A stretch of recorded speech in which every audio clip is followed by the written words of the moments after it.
And I'm Julia, along with Matt and Sam in for Julia this morning. We're so glad you're here at 6 o'clock on your Tuesday. A big bummer win for the Pacers last night, and sounds like for Miles Turner as well. Yeah, interesting what happened last night inside Gainbridge. So we'll talk more about that coming up. In the meantime, though, we got to get to this forecast because it is going to be beautiful today. Wonderful weather. Yeah. We've got some 60s out there, some sunshine. Do you have a chance to spend some time outdoors yesterday? Yeah, it was nice. Felt wonderful. Yeah. It did. We'll be a little bit warmer than that. Okay. So we'll just keep going up. Keep getting better. Keep getting better until Indiana weather, until it does it. Yeah, we've got 3 cold fronts on the way, so that's going to mess up our forecast. So in the meantime, enjoy it. Yes, it's a chilly start this morning. We're in the 30s. Make sure you grab the warm coffee, your own little personal fireplace this morning. There's not a lot of wind, so there's technically a wind chill, but it's nothing crazy.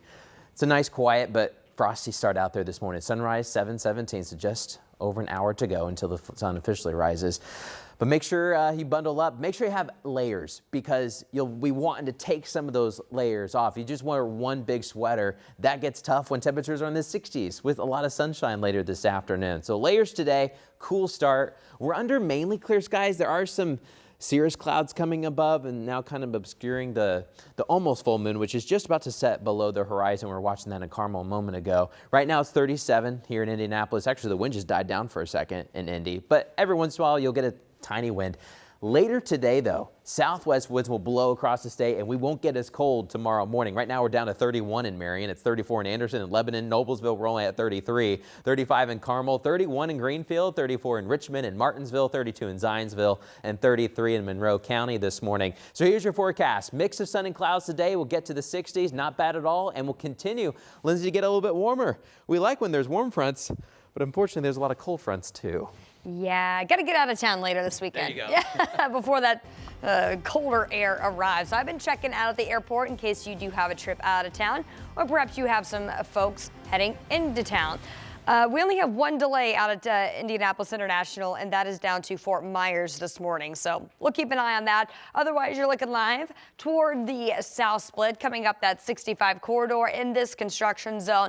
Usually a pretty busy stretch of interstate, but things are still looking pretty good right now. Only a few brake lights that we've got up closer to the south split. So again, if you are headed out to the west side, perhaps to the airport to catch a flight, no matter what side of town you're coming from, downtown, south side Greenwood, or perhaps up near Fishers, no delay traveling around that 465 loop to the west side of town. Again, just that one delay to Fort Myers out of Indianapolis International. We will keep an eye on the roads this morning as well as your flights if you're headed out of town. Otherwise, looking pretty good across the area so far.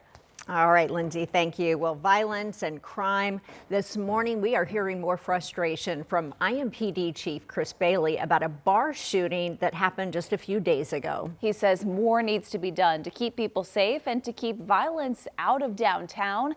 Anna Chalker joins us live this morning with what he is hoping to crack down on during this investigation. Good morning.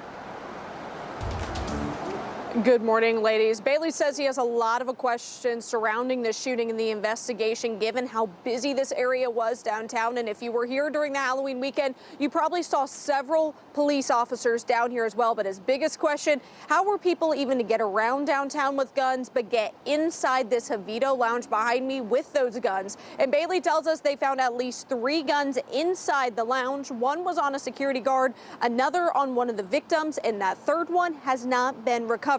And this shooting happened early Sunday morning inside the lounge where 3 men were hurt. And while addressing media on Monday, Bailey shared his concern with the bar's security team, saying the shooting could have been prevented if they had checked people more before coming inside. In the last few years, IMPD has worked with the downtown bars on upping their security, but he says there's still more that needs to be done.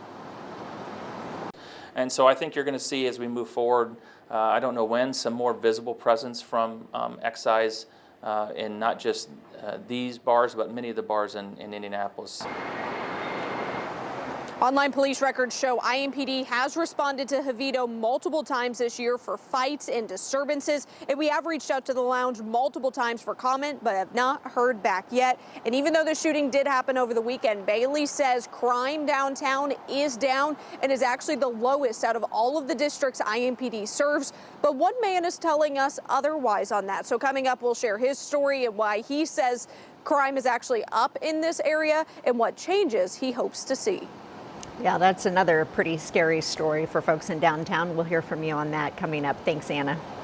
Well, last night, faith leaders and police officers joined community members for a prayer vigil. They gathered all saying that they are tired of this violence, which of course makes sense, and they believe the city can do better. So it's an annual prayer service normally intended for family members of homicide victims.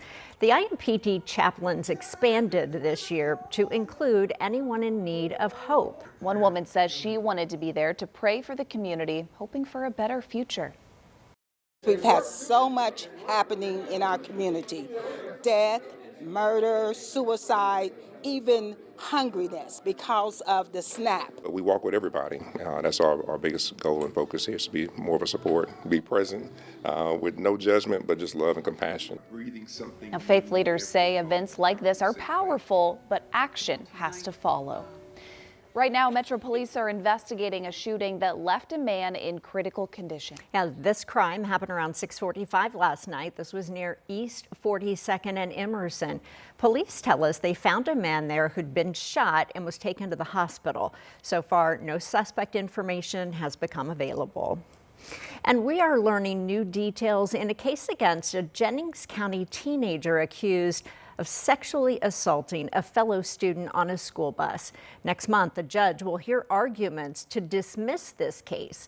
15-year-old Landon Doty is charged as an adult for rape. Prosecutors have said security video shows the alleged acts, but attorneys for the teen say the video isn't what it seems. The judge in this case is now allowing 4 hours to review video in court. A hearing is set for the end of December. Developing this morning, DNA is confirming the identity of a Fox Hollow Farm victim. His name is Roger Goodlett.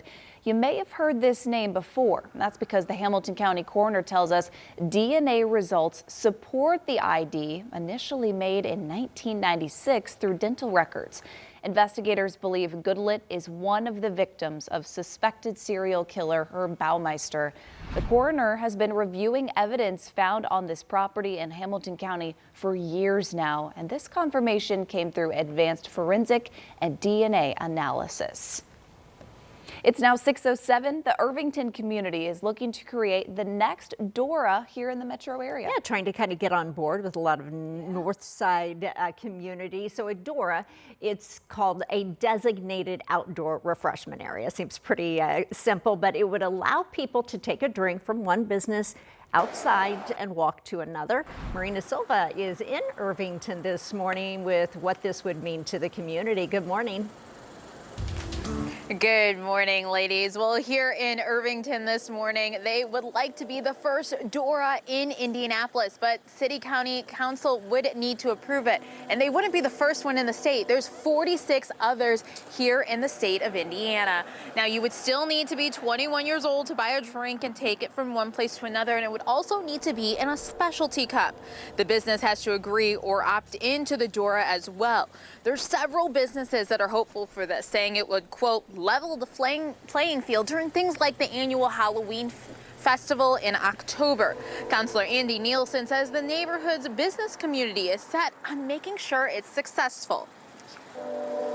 Irvington is not going to become the bar crawl central of Indianapolis to central Indiana. Our business owners don't want that, our community doesn't want that, and I don't want that, right? And so I think that collective effort, this is again an opportunity to showcase what makes the community great. Backbone of that is our small business community. Now, this isn't an everyone is for it thing. There is some opposition this morning. In a statement, Republican Councilor Michael Paul Hart says he's open to discussion, but adds, in light of recent news stories blaming bar owners for over-serving, we need to be especially cautious in the current climate. As it stands today, we must be very careful about expanding alcohol use and late-night activity if we want to keep Indianapolis safe. So like I said, there's other places that have these DORAs. Speedway, Carmel, Westfield, and Bargersville already have DORAs in place. This heads to the Rules and Public Policy Committee before it will then go to the full council in December. So we'll wait and see what happens. Back to you guys. Marina, thank you.